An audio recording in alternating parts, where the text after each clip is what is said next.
Aujourd'hui, à Explique-moi le gros, on va parler du jeu Carcassonne Mayflower, ou si vous préférez en anglais, New World A Carcassonne Game. C'est un jeu de Klaus Jorgenrud. Je ne mets pas un 10 à la prononciation là-dessus. C'est un Hansen Gluck. Je ne mets pas un 10 là-dessus non plus. C'est un 2 à 5 joueurs. C'est un 8 ans et plus. Une partie dure environ 45 minutes. Et notre édition date de 2008. Donc, quel est le thème général? Vous partez de votre pays d'origine en Europe avec une bande de colons en bateau et vous atterrissez sur les côtes américaines. Donc, vous allez coloniser les États-Unis. Comment gagner la partie? Le joueur avec le plus de points en fin de partie gagne la partie. Qu'est-ce que le jeu contient? Premièrement, on a le board, on a les tuiles, on a nos 2 arpenteurs et finalement, on a 6 colons de 5 couleurs différentes. Maintenant, comment placer le jeu? Eh bien, chaque joueur va recevoir ses 6 colons et sur les 6, chaque joueur va mettre un colon sur le 0 ici. Donc, vous aurez deviné que cette partie-ci du plateau est pour la piste de score. Une fois que c'est fait, vous allez mettre votre plateau à l'extrémité comme ça. Vous allez éparpiller des piles de tuiles un peu partout. Et ensuite, vous allez prendre les 2 arpenteurs que vous allez mettre comme ceci à chaque extrémité du plateau. Une fois que c'est fait, vous allez pouvoir commencer la partie. Maintenant, comment est-ce que la partie se déroule? C'est simple. À votre tour, vous pigez une tuile, vous la regardez, vous la placez. Ensuite, si vous le désirez, vous pouvez poser un colon sur votre tuile, mais vous n'êtes pas obligé. Une fois que c'est fait, on regarde si le placement de la tuile et du colon donne une évaluation, donc donne des points à quelqu'un. Si c'est le cas, on distribue les points. S'il y a une évaluation, on va bouger les arpenteurs et ensuite, on tombe au prochain joueur. Donc, prochain joueur, qu'est-ce qu'il fait? Il pige une tuile, il regarde sa tuile, il la pose, il place un colon s'il le désire, on regarde s'il y a une évaluation, si oui, on bouge un arpenteur, et ensuite on tombe au prochain. Donc on va faire ça tant et aussi longtemps qu'il y a des tuiles. Quand tous les tuiles vont être posées sur le jeu, la partie est finie, on calcule les points, et le joueur avec le plus de points gagne la partie. Maintenant, OK, on parle de placement, mais on va y aller un petit peu plus direct maintenant. Donc, vous pigez une tuile et vous pouvez placer votre tuile. Il y a plusieurs types de tuiles dans le jeu. On a les tuiles avec des routes, comme ceci. On va avoir des tuiles avec des routes ainsi que des petites cabanes. On va avoir des fermes. On a des tuiles villes, comme ceci. Et on a des tuiles villes avec des petits drapeaux. C'est bien. Donc, lorsque vous allez jouer, vous devez logiquement avoir une tuile avec un de ces logos-là. Maintenant, quand vous allez poser une tuile, il faut absolument que la tuile posée soit en harmonie avec les autres alentours. Qu'est-ce que je veux dire par là? C'est que je ne pourrais pas mettre une tuile comme ceci. Pourquoi? Parce que j'ai de la ville ici, et ici j'ai du gazon. J'ai de la plaine, ça ne marche pas.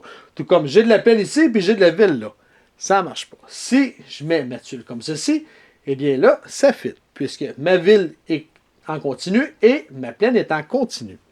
Lorsque vous posez une tuile, il faut absolument qu'il y ait au moins un côté qui touche à une autre tuile. Donc, en diagonale, ça ne marche pas, puis logiquement, à l'envers non plus, bâtard. C'est bien? Donc, vous posez votre tuile. Lorsque vous avez fini de poser votre tuile, c'est à ce moment-là que vous allez pouvoir poser un colon. Mais le colon doit être absolument sur la tuile que vous venez de poser. Donc, si je pose cette tuile-là, je ne peux pas mettre un colon ici, ça ne marche pas. Si je mets un colon, ça va être sur la tuile que je viens de poser. C'est bien. Vous pouvez mettre un colon soit sur la ville, je pourrais la mettre sur la plaine couchée comme ça, pour faire un trappeur. Si je mets... si je mets comme ceci une ferme... Oh, on voit mal un petit peu. Si je mets une ferme, je peux mettre le bonhomme directement sur la ferme. Regarde, on va mettre ça un peu plus près.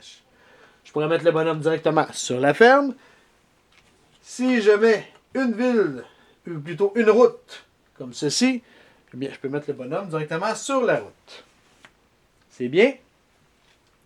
Maintenant, les bonhommes vont rester où est-ce qu'elles sont. Donc, si je mets sur une route, mon bonhomme va rester sur la route tant et aussi longtemps que la route n'est pas terminée. Qu'est-ce que je veux dire par là?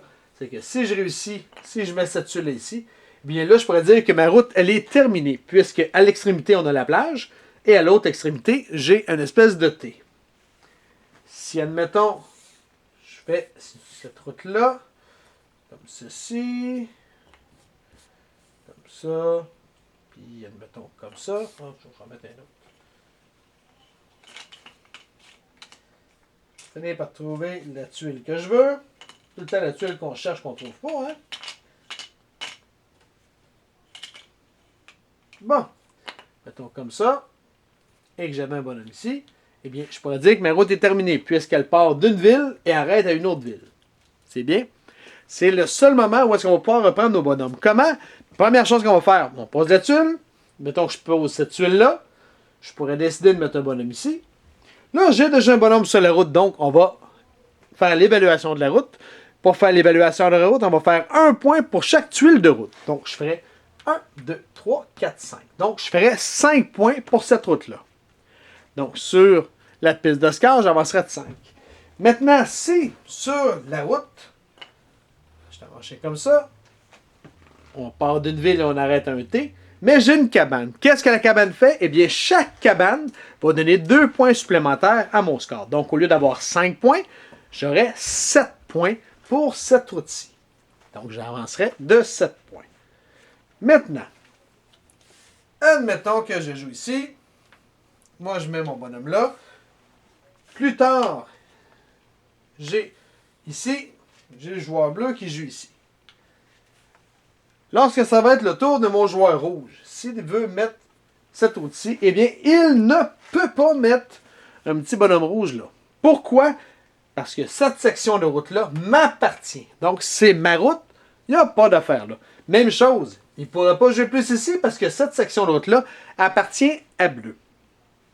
Par contre, si plus tard dans la partie, ces deux routes-là sont jumelées, eh bien là, ça marche, puisque au départ, les deux villes étaient séparées. Donc, si on réussit à rassembler deux routes comme ça, eh bien, chaque joueur va faire le même nombre de points. Donc, si on ferait 1, 2, 3, 4, 5, 6, 6 points de route, plus une petite cabane, donc 2 points supplémentaires. Donc, chaque joueur ferait 8 points. C'est bien? Maintenant, admettons qu'on est emmanché comme ça, et que mon joueur jaune joue ici et met son petit bonhomme là. Si plus tard, on réussit à joindre comme ceci la route, donc là, la route, elle est terminée par la ville ici et par le T qu'il y a là, mais j'ai deux bonhommes jaunes et j'en ai un bleu. Eh bien, c'est les joueurs jaunes qui feraient les points et pas le bleu, puisque jaune a la supériorité sur la route. C'est bien? Donc, dans ce cas-ci, jaune ferait 1, 2, 3, 4, 5, 6, 7, 8. 8 points pour la route et il y a deux cabanes, donc jaune ferait 12 points. Et bleu ferait un gros 0. C'est bien? Donc ça, c'est pour les routes. Maintenant, on a les villes. Si vous jouez ici et que je mets un bonhomme ici, eh bien, ça veut dire que la ville m'appartient. Tout comme les routes, il n'y a aucun joueur qui peut aller rejoindre ma ville puisqu'elle m'appartient. Si j'ai réussi à terminer comme ceci ma ville, eh bien, je vais pouvoir calculer les points. Pour les villes, c'est simple, ça va être 2 points par tuile de ville. Donc, je ferai 1, 2, 3, 4. 4 fois 2, je ferai 8 points pour cette ville-là. Admettons que j'ai un drapeau sur ma ville. Comme ceci. Et que je termine ma ville. Eh bien, combien de points je vais faire? Je vais faire 1, 2, 3, 4, 5, 10 points pour ma ville. Et je vais faire 2 points supplémentaires pour chacun des drapeaux. Tout comme tantôt, il se peut que, moi je suis ici, qu'un joueur essaie de venir s'incorporer dans ma ville, un peu comme qu'on a vu tantôt avec les routes. Donc, admettons qu'on est comme ça, et qu'un joueur réussit à venir s'engager dans ma ville, comme ceci. Eh bien, tout comme les routes, on va avoir autant de points l'un que l'autre. Donc, dans ce cas-ci, on ferait 1, 2, 3, 4, 5, 6, 7, 14, 15, 16, 17, 18 points. Donc, on ferait 18 points chaque. C'est bien? Tout comme tantôt, si j'ai deux bonhommes bleus et un rouge, eh bien, c'est seulement les bleus qui vont faire des points. Les rouges, on oublie ça. Donc ça, c'est le décompte pour les villes. Ensuite, on a également des fermes. Les fermes, lorsqu'on va les poser, on va mettre un petit bonhomme dessus, si on le désire. Ce que ça va faire, c'est que lorsque la tuile ferme va être encerclée par 8 autres tuiles, et bien c'est à ce moment-là que la ferme va compter. Donc c'est simple, lorsqu'elle est terminée, on prend le bonhomme et on va faire 9 points, c'est-à-dire 1 point pour chacune des tuiles qui entourent notre ferme ainsi que notre ferme. Que ce soit pour des routes, des villes ou bien notre ferme, lorsque le décompte est fait, c'est le seul moment où est-ce qu'on va pouvoir reprendre notre bonhomme. Ce qui veut dire que si ma route, comme ceci, n'est jamais terminée, eh bien ce bonhomme-là va passer la partie entière pogné là. Donc je vais perdre un bonhomme tout le long de la partie. C'est bien. Donc ici, c'est terminé. C'est à ce moment-là qu'on va pouvoir les enlever. Donc, c'est les 3 façons de faire des points instantanés à Carcassonne. On va également pouvoir faire des points avec nos trappeurs. Les trappeurs, c'est simple. Admettons que je décide de jouer ici. Eh bien, je pourrais mettre un trappeur couché comme ça. Le trappeur, lorsqu'il est couché, il va toujours être sur une surface, ou plutôt sur un côté de plaine, et il va passer la partie en entier couché là. Donc, essayez pas de l'enlever. Il ne pourra jamais être enlevé de là. Par contre, en fin de partie, c'est à ce moment-là que votre trappeur va pouvoir vous donner des points. De quelle façon? Eh bien, le trappeur va vous donner des points pour chaque animal qu'il y a dans son sillage, si vous voulez. Ou dans son pré, comme on dirait dans le jeu normal. Qu'est-ce que je veux dire par là? Eh bien, son territoire de pré, ou son territoire de chasse, si vous voulez, lui, va être délimité par la plage, par les routes, ainsi que par les villes. Donc, son territoire, lui, c'est tout ça, comme ça, ici, coupé par la route, comme ça et comme ça. Donc, toute cette zone-là appartient à mon bonhomme jaune. C'est bien. Il appartient pourquoi? Eh bien, pour faire des points. Donc, tous les animaux qui vont se trouver dans ce territoire-là vont rapporter un point à jaune. Donc, présentement, il n'y en a seulement qu'un. Donc, il ferait un point. Si plus tard dans la partie, il réussit, admettons, à mettre cette tuile-là, eh bien, il vient de faire 2 points supplémentaires. Malheureusement, il y en a 3 de l'autre bord qui ne sont pas reliés à lui, puisque le prix ne lui appartient pas. Admettons maintenant que c'est mon tour. Mettons que moi, je joue comme ça. Là, mauvaise idée. Je vais essayer de trouver la bonne tuile pour vraiment vous démontrer ce que je veux vous montrer. Okay. Mettons que je joue comme ça. Et que je décide, mon joueur bleu, de mettre son petit bonhomme près comme ça. Ce qui veut dire que lui, son territoire est coupé par la tuile ici, par la ville, par la route, la plage et finalement l'autre ville. Donc lui ferait 1, 2, 3 points. Tout comme on disait tantôt, si je mets ça ici, eh bien là, les deux vont être liés.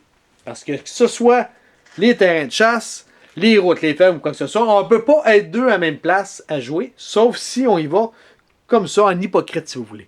Donc si on y va comme ça, eh bien là, les deux sont reliés, puisqu'ici on fait le tour, donc les deux vont avoir autant de points en fin de partie. Si jamais le bonhomme jaune réussit à avoir 2 bonhommes dans son terrain de chasse et bleu seulement qu'un, eh bien bleu va faire 0 et jaune va faire les points. C'est bien. Donc, ce sont les 4 façons de faire des points. Maintenant, c'est le fun. On n'a pas parlé des arpenteurs. Donc, je vous fais un recap de 3 secondes d'écart. À votre tour, qu'est-ce que vous faites? Vous pigez une tuile, vous la posez, vous regardez si vous mettez un bonhomme. Ensuite, on va évaluer, donc on va donner des points. Et ensuite, on va bouger les arpenteurs. Qu'est-ce que ça veut dire? C'est qu'admettons que moi, j'avais ici, j'avais mon bleu qui était là. On avait jaune qui avait... mettons qui était comme ça.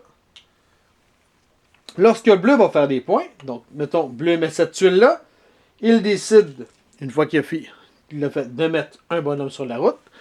Ensuite, qu'est-ce qu'on fait? On va évaluer. On a une ville de fermée, donc on va faire des points. 1, 2, 3, 4, 5, 6, 7, 8. Ça fait 16, 17, 18, 19, 20. Donc, bleu va faire 20 points. Donc, on va donner ses points. Comme ceci. Ensuite, il va reprendre son bonhomme. Et ensuite, on va bouger les arpenteurs. Pour chaque évaluation, donc si on vient de faire ici, c'est une évaluation. Pour chacune, on va bouger un arpenteur de 1. C'est bien. Admettons que on aurait été comme ça, donc un sur cette colonne-là et l'autre sur l'autre colonne, eh bien, on aurait bougé celui-ci. Pour que les arpenteurs, premièrement, doivent toujours aller dans ce sens-là, et ils ne peuvent pas avoir plus qu'une colonne. Donc, ils vont avancer chacun leur tour de 1. Maintenant, lorsqu'ils avancent, pourquoi qu'ils avancent? Eh bien, si notre joueur jaune, par la suite, décide de faire ça ici, il va faire ses points. Donc, 1, 2, 3, 4 points. Il va faire 4 points pour sa route, mais il va faire 4 points supplémentaires pour chaque arpenteur qui est dans sa colonne. Donc, dans ce cas-ci, il y a un arpenteur, donc au lieu de faire 4 points, il va faire 8 points. Si les deux arpenteurs étaient sur la colonne, eh bien, notre joueur jaune, au lieu de faire 4 points, il va en faire 12, puisqu'il y a 2 arpenteurs. C'est bien? N'oubliez pas qu'on bouge les arpenteurs après l'évaluation. Donc, si mon joueur jaune joue ici, il va faire ses 12 points. On va enlever son bonhomme. Et ensuite, il va bouger un arpenteur de 1. C'est bien? Donc, les arpenteurs, première chose qu'ils vont faire, c'est qu'ils vont donner des points si vous êtes dans la bonne colonne. Si votre bonhomme est dans la même colonne qu'un arpenteur, c'est 4 points supplémentaires. S'il est dans une colonne de 2 arpenteurs, il en fait 8 supplémentaires. Par contre, à chaque fois qu'un arpenteur va bouger, eh bien, tous les bonhommes, tous les colons qui sont vers l'est, si vous voulez, nord, sud-est, ouais, vers l'est, eh bien, on va toutes les enlever. Donc, si, admettons, je joue ici, et je joue sur la route, je fais, premièrement, 2 points pour la route, plus 2 points pour ma cabane, donc je tombe à 4, plus 4 points parce qu'il y a un arpenteur, donc je fais 4, 5, 6, 7, 8 points. Je me donne les 8 points. Et ensuite, je bouge un arpenteur comme ceci. Alors, tous les bonhommes qui sont par là, on va les enlever. Donc, rouge, qui avait la route ici, eh bien, il retourne au joueur qui l'avait mis. Par contre, tous les traqueurs, comme ça, eux, on ne les enlève jamais, comme je disais tantôt. Donc, eux, on s'en fout, ils peuvent rester là.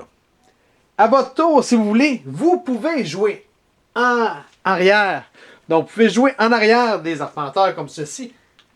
Par contre, dès qu'un arpenteur va bouger, vous allez perdre votre bonhomme. C'est bien? Donc, vous allez jouer comme ça jusqu'à temps que toutes les tuiles soient sur le jeu. Une fois que c'est fait, on arrête tout et on va calculer les points. Premièrement, on va calculer les points qui sont sur le jeu. Donc, chaque route qui n'est pas terminée, donc admettons que comme celui-ci, chaque route pas terminée va vous donner 1 point par tuile et il va vous donner 2 points par cabane. Chaque ville, mettons que je te manché comme ça, chaque ville non terminée va vous donner 1 point par tuile et 1 point par drapeau. Pour ce qui est des fermes, comme ceci, une ferme non terminée, lors de la fin de partie, va vous donner 1 point par tuile qui l'entoure et 1 point pour elle-même. Donc ici, ce serait 1, 2, 3, 4, 5, 6. Une fois que c'est fait, à mesure que vous les comptez, enlevez-les pour qu'il reste seulement que les traqueurs. Et vous allez ensuite calculer le point pour tous vos traqueurs. C'est bien? Donc, je récapitule bien vite. À votre tour, qu'est-ce que vous faites? Vous pigez une tuile, vous la regardez, vous la posez. Il faut que la tuile que vous allez poser soit en conformité avec l'autre d'à côté. Pas seulement qu'il y ait un côté qui se touche. Ensuite, vous pouvez mettre un colon et seulement qu'un sur la tuile que vous venez de poser. Pas n'importe où, juste sur la tuile que vous posez. Ensuite, on va évaluer s'il y a des points donnés où est-ce que vous venez tout juste de mettre votre tuile. Une fois que l'évaluation est faite, vous allez bouger un arpenteur. Tout ce qui est du côté droit de l'arpenteur va disparaître, sauf les traqueurs. Si, lorsque vous allez calculer vos points, soit dit en passant, il y a un arpenteur dans la même colonne, vous avez 4 points supplémentaires.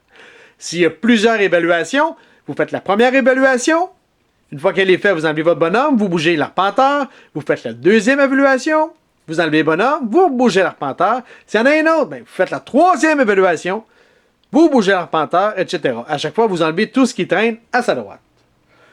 C'est bien. Vous avez des questions, des commentaires, vous pouvez nous rejoindre soit sur Facebook ou sur YouTube à Explique-moi le gros. Et sur ce, bonne game.